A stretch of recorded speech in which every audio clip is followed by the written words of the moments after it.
ahora creo que tenemos un Mentimeter, les pido que participen, ahora van a poder ahí escanear un código para una de las primeras preguntas que tenemos, pero no con la cual voy a empezar. Mi primera pregunta para vos, Pablo, ¿es tu vuelta a la gestión?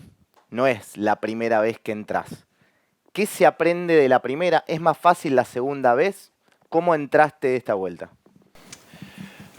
Gracias, Santi, gracias al IAE, gracias también a IDEA por este espacio.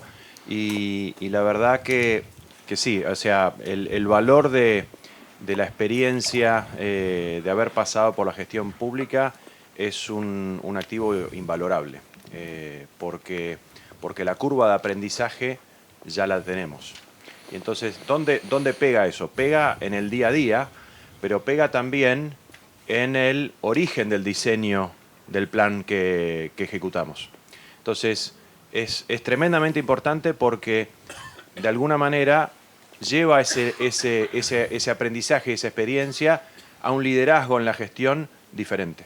De ejemplos muy chiquitos a ejemplos muy grandes. O sea, tenemos un problema, por ejemplo, en la gestión el 4 de enero. ¿Viste? Viene un organismo que dice, uy, tengo que hacer este pago.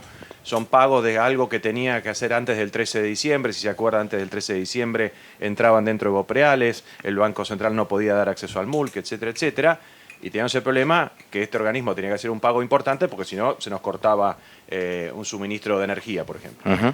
Y entonces, obviamente, desconociendo la operatoria, empezamos a hablar con el Banco Central. Entonces hablo con Santi y le digo, dice, bueno, pero no se debieron. Le digo, Santi, ponete en nuestro lugar 4 de enero del 2016.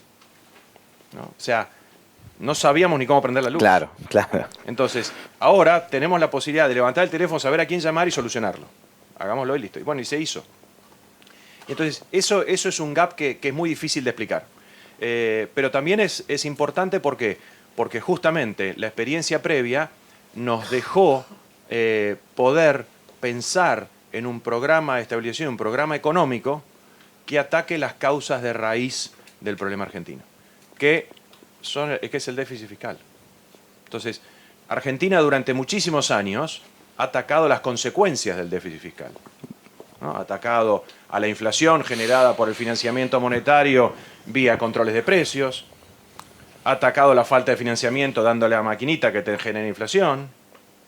Cuando perdemos reservas ponemos cepos y controles de cambios. Entonces, todos son ataques, o sea, son maneras de atacar la consecuencia, no la causa. Y el diseño de nuestro plan justamente tenía eso como norte, la eliminación del déficit fiscal. Entonces, en esa perspectiva es muy importante entender no solo el norte, sino cómo se ejecuta.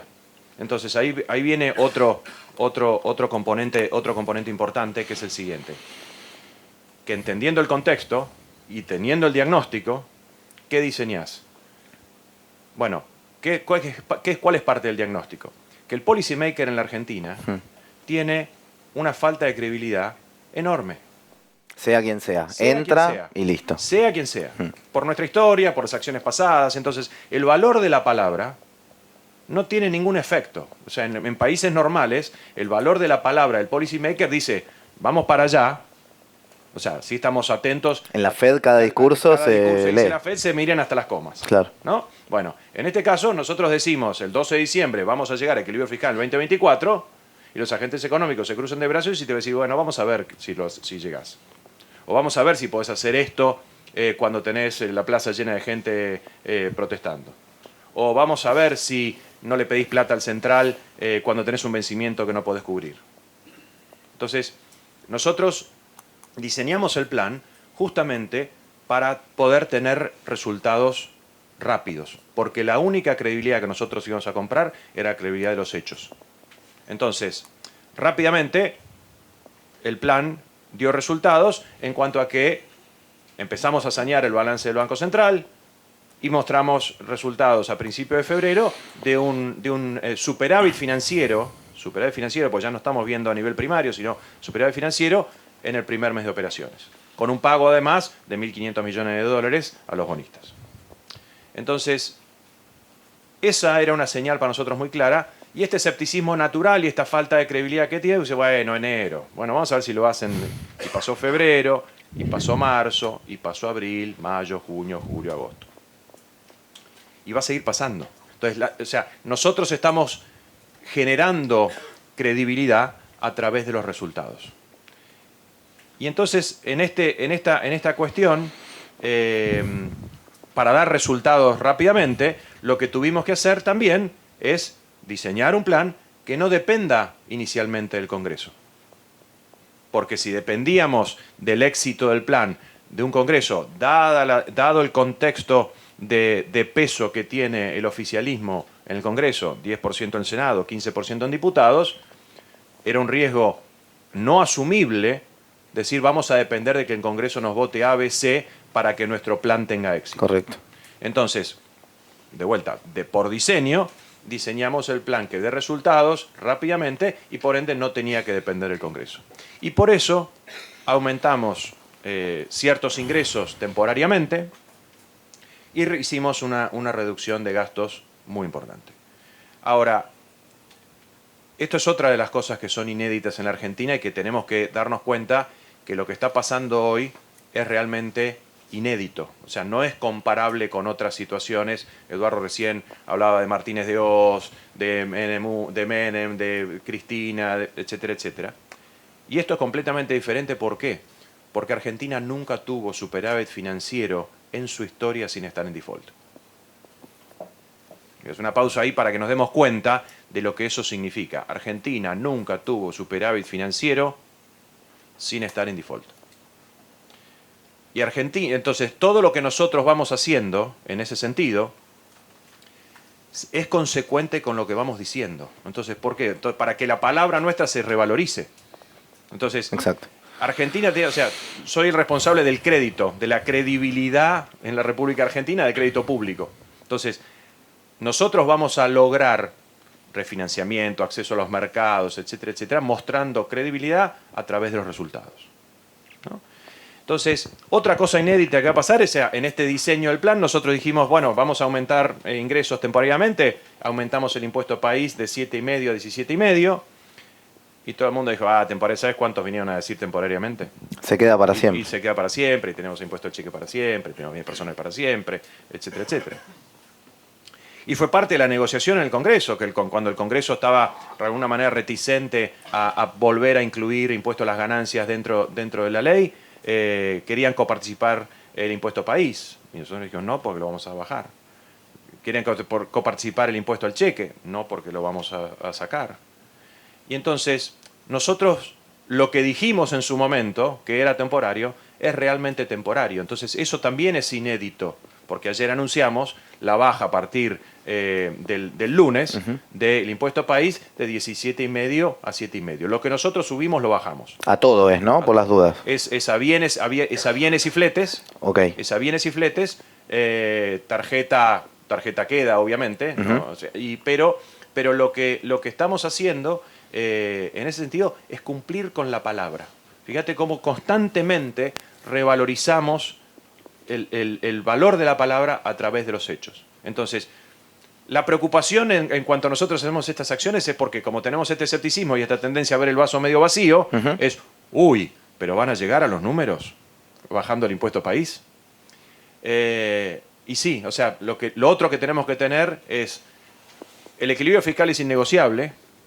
Segunda premisa de eso es toda decisión que nosotros tomemos a nivel fiscal no toca la primera premisa, que el equilibrio fiscal es innegociable. Entonces, cuando nosotros tomamos la decisión de poder retrotraer el impuesto país, es por dos cosas. Porque en esta cuestión que decimos que tuvimos que diseñar el plan sin depender del Congreso, cuando el Congreso nos aprobó el paquete fiscal, nosotros sabíamos que teníamos esos ingresos para compensarlo.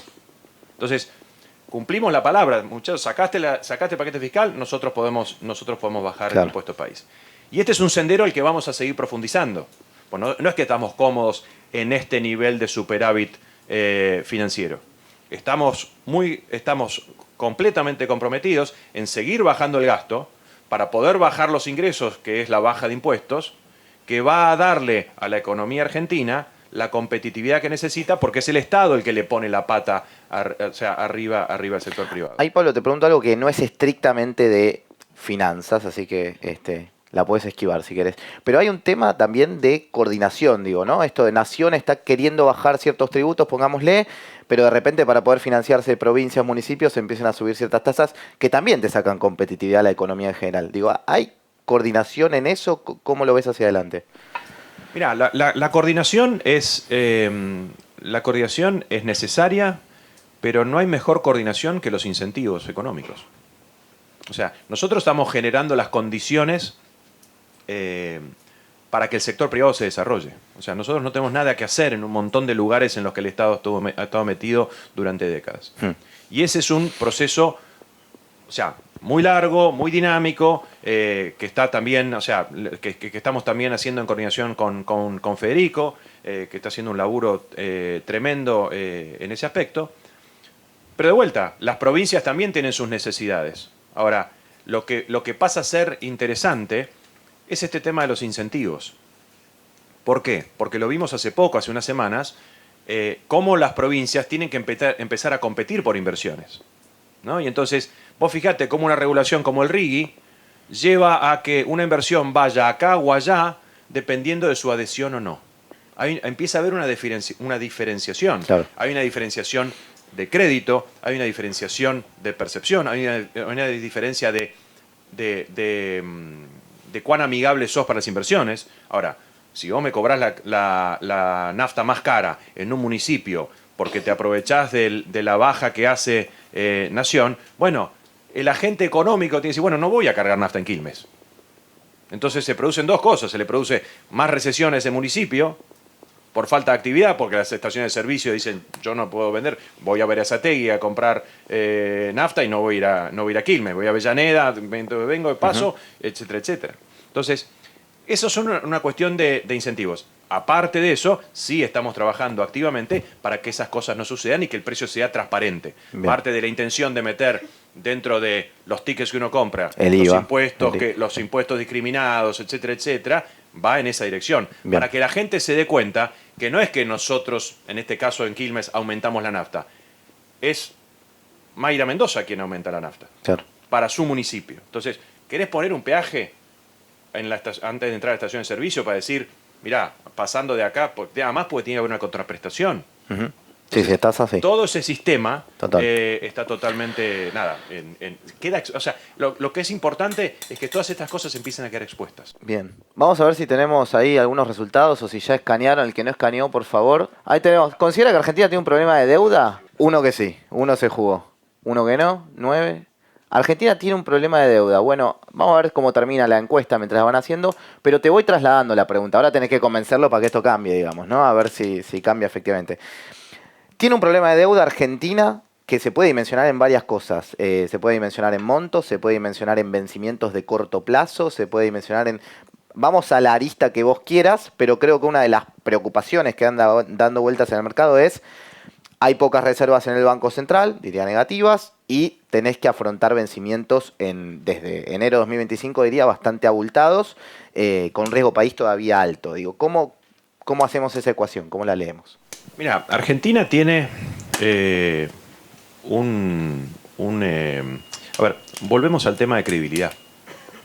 O sea, todo lo que nosotros hacemos dentro del equipo económico tiene que ver con la credibilidad. Por eso no es una pregunta de finanzas. Vos tenés un problema de deuda si tenés déficit fiscal. Si tenés déficit fiscal que no se puede financiar. O sea, yo tengo en este momento el mejor de los laburos. No tengo que financiar al Estado. O sea, no tengo que tomar nueva deuda. Entonces, eso es un cambio muy importante en esta percepción 2610 de que tenemos un problema de deuda. El problema de deuda que uno tiene es cuando no tiene los números ordenados, no tiene la macro ordenada, tiene que recurrir a violación de contratos, etcétera, etcétera. Todo lo que nosotros hicimos o lo que hacemos es justamente O sea, lo lo hicimos en un contexto en el cual estábamos en una crisis muy, muy, muy profunda. Recuérdense que nosotros tuvimos reuniones antes de asumir o de ser designados oficialmente con los bancos, que obviamente a nivel local estaban muy preocupados acerca de la deuda en pesos, la reestructuración que se pensaba que iba a suceder en la deuda en pesos, un plan Bonex que se veía. Y nosotros decidimos decir desde el primer día, señores, eso no. Nosotros nos vamos a ganar la credibilidad del mercado a través de las acciones. Y las acciones son honrar los contratos, honrar los vencimientos y determinar situaciones que den previsibilidad y transparencia. O sea, uno se imagina, o sea, como es la segunda vuelta, como vos dijiste, hay ciertas cosas que nos sorprenden, pero el 11 de diciembre, primer día de gobierno, quedaban algunas reuniones protocolares que realizar, de saludos al presidente que acababa de asumir, etcétera, etcétera, y tengo una reunión en Casa Rosada a las 3 de la tarde con CAF, que venían a saludar al presidente, y les digo, miren señores, nosotros tenemos un vencimiento en 10 días. Aprovechaste el momento, dijiste. Aprovechamos el momento. En 10 días, con el Fondo Monetario Internacional, que además se daba esta circunstancia que hay un tecnicismo en el Banco Mundial que cuando vos tenés 2 pagos en un mes podés pasarlos a fin de mes. Correcto. ¿No? Bueno, justamente en diciembre, a 10 días de asumir, el único vencimiento que había en el mes era de diciembre y no se podía atrasar. Bien. Y entonces justamente, o sea, en este interés de generar credibilidad y no violentar contratos y que nuestra primera acción no sea caer en default ni con la deuda en pesos, ni con el FMI, ni con los bonistas. 3 de la tarde, 11 de diciembre, reunión con CAF, le digo, señores, ¿nos pueden dar una mano con esto? Bueno, exposición argentina, el año fiscal que se nos acaba, y era un pago que nosotros teníamos que hacer de $1.000 millones y teníamos, o sea, literalmente no teníamos un centavo abrías el cajón y no había un centavo en ningún lado, en dólares además. Y no sé, a partir del 1 de enero te podemos ayudar. Venció. Muy tarde, venció. Me llamaron a las 8 de la noche y me dijeron, me parece que le encontramos la vuelta. Estos son préstamos que tardan 3, 4 meses en llegar y bueno, ¿qué tenemos que hacer? Bueno, tenemos que ponernos a laburar full time. O sea, primer noche me quedé hasta las 2 de la mañana adentro del ministerio. Desacostumbrado a esto, se habían cerrado las puertas del ministerio cuando me tuve que ir, casi terminé durmiendo adentro de mi oficina. Pero en 3 días logramos que CAF nos dé un crédito extraordinario para poder hacer frente al pago del fondo. Ahora, ¿cómo se logra ese pago? Se logra ese pago ¿por qué? Porque habíamos empezado ya a conversar con el Fondo Monetario Internacional acerca de nuestro programa, que excedía todas las metas que el programa tenía.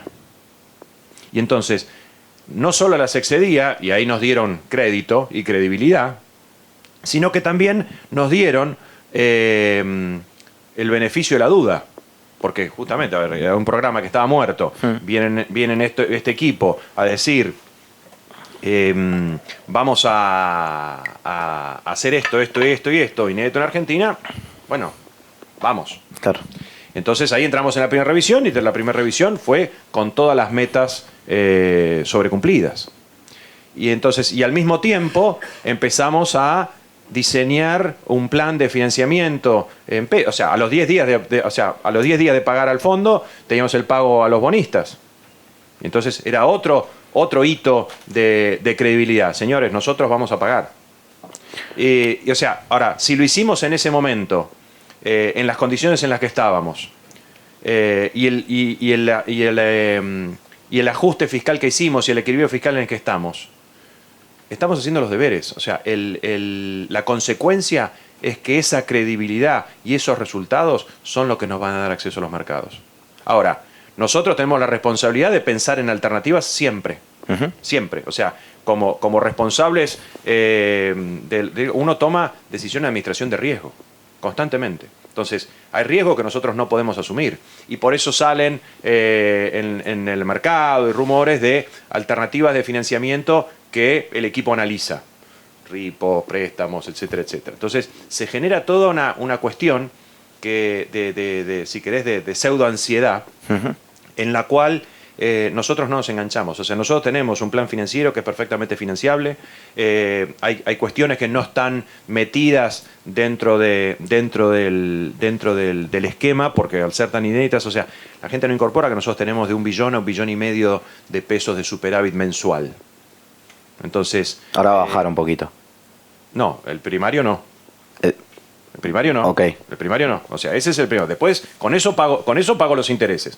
Bajó en julio por primera vez a déficit financiero por el pago estacional. Yo decía por el impuesto país, por la baja de impuesto país. Claro, pero por la baja de impuesto país va a bajar, pero tenemos lo otro que nos compensa. Okay. O sea, ahí volvemos a la segunda premisa. Toda decisión fiscal que nosotros tomemos no pone en riesgo el equilibrio fiscal. Bien.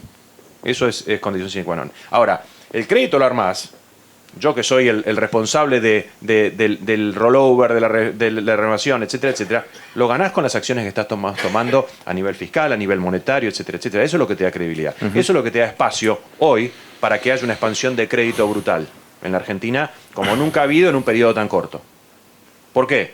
Porque los bancos, que durante 5 años tomaron depósitos para prestárselos al Banco Central, hoy tienen que mirarse y decir, muchachos, esta gente está logrando lo que dijo que iba a lograr, está bajando la inflación, está bajando la tasa de interés, no hay reestructuración, no necesita financiarse, tengo que ir a buscar financiamiento, tengo que ir a buscar mi negocio afuera, tengo que volver a prestar. Y eso es lo que está haciendo una expansión de crédito tan importante en 5 meses de gobierno. Entonces, de vuelta, volvemos a los incentivos económicos. Bien. Te pregunto ahí respecto de... No cambió, 27-11. No, te estaban escuchando, por eso, no te vieron con el celular, lo cual está bien.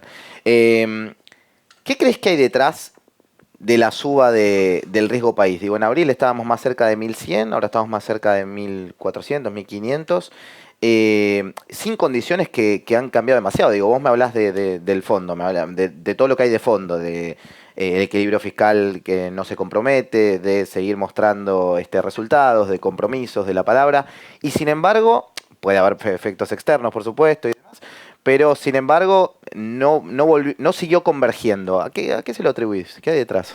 Mira, yo creo que hay varias cosas ahí, ¿no? Al final del día, el riesgo país es un indicador más, es un indicador que para nosotros, tiene su importancia con respecto a lo que la gente mira en cuanto a acceso a financiamiento, ¿no? Pero también nos olvidamos rápidamente de que YPF salió al mercado, que fue la primera compañía que salió al mercado luego de muchísimos años de que ninguna compañía argentina accedía al mercado, por abajo de 10%, ¿no? Con el riesgo país a 2.400. Entonces, o sea, ahí estamos mirando el termómetro correcto. Bien. O sea, ¿por qué sale YPF a 10 cuando debería haber salido a 35? Claro. Entonces, esa es una cuestión que nosotros obviamos. O sea, comentar de cómo mueve el riesgo país es meternos en la misma situación porque en los diarios argentinos tenemos los 18 tipos de cambios, el riesgo país y ahora últimamente, hace un mes y medio, tenemos además la acumulación de reservas, porque miramos todas a las 3 de la tarde la acumulación de reservas. O sea, pues hay que agarrarlo. Tiene muchos retweets el Banco Central, es una locura. Es una cosa que es única a nosotros, sí, y nosotros sí. Nos dependemos en esta neurosis que tenemos de estar mirando cosas que ¿cuándo va a cambiar? Es como nos pellizcamos, che. O sea, ¿es verdad que el Dibu tapó esa pelota o no? Claro. Nos vamos a despertar un día y no va a haber pasado. Bueno, esto es parecido en ese sentido. Entonces, nosotros creemos que... nosotros tenemos, yo tengo ofertas de bancos para salir al mercado hoy. O sea, no las estamos tomando. No es una cuestión de que no tenemos acceso al crédito, pero tenemos un montón de alternativas de financiamiento que nos dejan a nosotros tranquilos que tenemos plan A, plan B, plan C, plan D, etcétera, etcétera. Lo último que te pregunto, porque te lo tengo que preguntar, es el tema cambiario, que es otro de los temas ahí que da vueltas en el mercado, que tiene que ver con las restricciones cambiarias. Tampoco le pusieron plazo a ustedes, son bastante prudentes en no ponerle plazo, digamos. ¿Qué podemos esperar de esa salida hacia adelante? ¿Cómo la tenemos que pensar en este esquema que vos nos decís? Piensen de otra manera, de alguna manera, lo que venía haciendo los años pasados. A ver, nosotros no... Sería muy autoritario decirle que piensen de otra manera.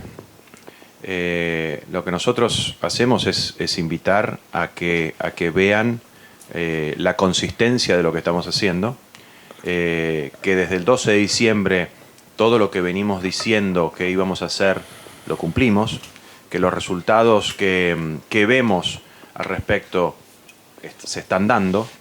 O sea, en este escepticismo y en esta falta de credibilidad que es central al problema nuestro, vos tenés una diferencia. ¿Dónde se mide eso? O sea, hemos tenido una diferencia en inflación, por ejemplo, entre lo que era la expectativa y lo que fue la realidad de 50 puntos porcentuales.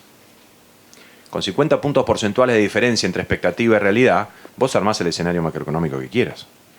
Ahora, si no haces mark to market de lo que está pasando, o sea, acá en los mercados todo el día estás jugando con lo que pasa y cuál es tu percepción de la credibilidad, ¿no? Bueno, vemos que las tasas implícitas de futuros siguen convergiendo, vemos que siguen nuestra curva de pesos también tiene un descenso de inflación. Siempre nosotros hemos logrado, inclusive en esa reducción de expectativa, esa convergencia de expectativa con la inflación, hemos logrado resultados más positivos de lo que el REM siempre, por ejemplo, decía. Entonces la invitación es a asignarle un porcentaje de probabilidad más alto a que esto va a salir bien. Nosotros estamos totalmente convencidos que va a salir bien, pero los decisores que tienen este escepticismo, esta duda, es lo que de alguna manera marca esta diferencia de expectativas que termina marcándose en, o sea, de vuelta, a 1500, ¿sos comprador? No. ¿Sos comprador de Argentina, digo? Ah, comprador de Argentina, sí, pensé que me decías, sí, olvídate. No, pensé más nada del tipo de cambio, pero nada, porque empezamos así. Sí. Entonces vamos al Te me escapaste, tipo de cambio o riesgo país. Entonces, el tipo de cambio, entonces, ¿cuál es el sendero el que nosotros vemos? ¿Qué es lo que pasa? El cepo, todo el mundo tiene esta ansiedad del cepo, porque creo que atrás de eso hay una preocupación por el tipo de cambio, porque la salida del cepo entonces implicaría un salto cambiario, que implicaría un salto en inflación, etcétera, etcétera. Y nosotros justamente estamos trabajando para que la salida del cepo ocurra de una manera no traumática. Y va a ocurrir por las acciones que estamos haciendo. El tipo de cambio para nosotros no es un objetivo, es un resultado. Es un resultado de las acciones que tenemos de un orden macro. Entonces, nosotros no miramos el tipo de cambio como algo a tocar, manipular, como objetivo. Entonces, lo miramos como producto de las acciones que nosotros estamos haciendo, ¿no? Entonces, cuando Toto dice, Santi va a tener que pensar en defenderlo en 1100, es porque es una consecuencia no económica, sino casi aritmética de la situación en la que estamos. Porque en este proceso hay ciertos agentes que todavía no entienden que esto, vamos a una situación donde el peso es el bien escaso. Entonces, eso redunda naturalmente, para los que quieren argumentar que el tipo de cambio está atrasado, el tipo de cambio le hace falta una devaluación, etcétera, etcétera, ya hemos tratado esa receta. No funcionó. No funcionó, o sea, durante años. Entonces, ¿dónde tenemos que hacer? Tenemos que transitar el camino largo nosotros desde el Estado para generar estas condiciones al sector privado, donde nosotros le tenemos que devolver competitividad a la economía. ¿Cómo? No mediante devaluación, sino bajando impuestos. Entonces nosotros tenemos que seguir haciendo los deberes. Ahora, el tipo de cambio, al ser un resultado, nosotros lo que estamos trabajando es justamente sobre la expectativa de inflación. Sobre la inflación, ¿por qué? Por el descenso de la inflación más rápido, empieza a dejar en abstracto la discusión del crawling sí, el crawling no. A la medida que converja al 2, ya muchachos, no tenés ese potencial diferencial del que se hablaba. Ahora, hemos descendido más rápido la inflación de lo que se esperaba, con lo que ese presunto cálculo que se hacía también deja de ser efectivo. Para los que quieren ver tipo de cambio real y nos miramos, o sea, vayamos a otro periodo donde teníamos orden macro, o sea, convertibilidad, tipo de cambio de 580 comparado con el 1250 de hoy. Entonces, o sea, hay trecho de apreciación. Nosotros lo que queremos hacer es no llegar a esa situación, sino llegar a una situación donde te devuelvo vía competitividad. Entonces, cuando nosotros actuamos sobre la expectativa sobre la inflación, actuamos sobre la expectativa de evaluación. Entonces, actuamos sobre la brecha. La brecha, entonces, naturalmente, va a ir de los dólares financieros hacia el oficial. Y eso es cuasi matemático, no es una cuestión de pelea dogmática. O sea, este esquema tiene un resultado donde el tipo de cambio, donde el peso va a ser bien escaso. Y eso tiene un efecto en el tipo de cambio. Entonces, eso es dato. No nos peleemos con el dato. Peleemos ¿no? en cómo logramos competitividad para la economía argentina en ese contexto. Pablo, tenés a toda esta gente, cerrá como vos quieras. Miren, o sea, tenemos una misión muy importante nosotros, en la que es generar las condiciones para que el sector privado crezca, para que el sector privado sea el motor de la economía. Durante muchos años acá se ha pensado en Argentina que el Estado tenía un rol de generador de riqueza. Y nos hemos quedado entrampados en que muchos de ustedes tienen que pasar por los diferentes escritorios de los funcionarios para lograr cosas para hacer. Trabajemos juntos para sacar todas esas situaciones, porque nosotros estamos acá para generar las condiciones para que el sector privado crezca. Tenemos restricciones temporales, pero el rumbo está claro. Nosotros estamos haciendo los deberes en cuanto a tener un orden macro. El orden macro no solo da orden macro per se, sino que les da previsibilidad a lo que nosotros vamos a hacer, a lo que nosotros estamos haciendo. Porque esa previsibilidad les permite a ustedes hacer planes. Hay otro aspecto que está un poco ignorado con respecto a lo que significa el orden macro. Argentina ha violado leyes, negado leyes, cambiado leyes, que ha hecho un día y a las 5 semanas las cambió. Y eso es producto también del desorden macro. No hay seguridad jurídica sin orden macro. Entonces, defendamos entre todos este orden macro, porque es lo que le va a permitir a ustedes desarrollar en el mercado privado el crecimiento del país. A eso estamos totalmente abocados. O sea, por eso está el RIGI. El RIGI es volver al futuro de alguna manera, porque indica, no es una cuestión de un one-off que nosotros realizamos para atraer inversiones en nuestra administración. No, no, no. El RIGI lo que trata de señalar es las condiciones que nosotros queremos tener a futuro para toda la economía argentina. Entonces, vamos a una baja de impuestos que nos lleve a poder ofrecer esas condiciones a los inversores en la Argentina. Entonces, para eso, nosotros tenemos que seguir continuando el trabajo de reducir gastos, de mantener, porque la reducción de gastos es la que nos lleva a la rebaja de impuestos. Y lo vamos a hacer más temprano que tarde, porque estamos completamente comprometidos con eso. Entonces, el pedido a ustedes es que interpreten, que conozcan, que asuman este contexto como el contexto que tenemos que mantener entre todos y hacer crecer.